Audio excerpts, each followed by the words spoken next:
ano daw yun, sila daw yung matagal makamove on. Totoo ba yun? Totoo ba yun? Ano ba yun sa'yo?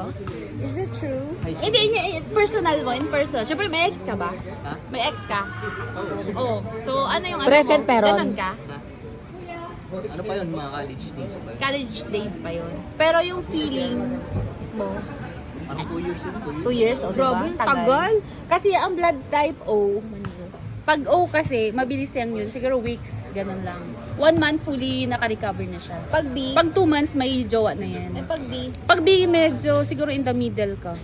Eh, paano yung Can you may elaborate? advance Ano- jowa Hindi ka kasi na, hindi pa makikita kayo mo yun nag-break? sa Ah, ano, sige. makikita mo Madam kasi yun Auring. yung parang sa blood, yung blood type mo, Paano tapos yung doon nakaka, meron ka ano ng yung- jowa pero hindi pa kayo nagbe-break, meron ka ng advance o anong blood ang tawag yun? doon sa lawahan ka. Feeling ko yung ano niya, yung O blood yan, type O. niya. O. Ay, hindi Universal. siya O. Hindi siya O. Ano? Feeling ko X. X? X yung blood type niya. Hindi ako, wala namang X eh. Feeling ko O yun. Ang O kasi, mabilis nga lang makamove on pag Par- O.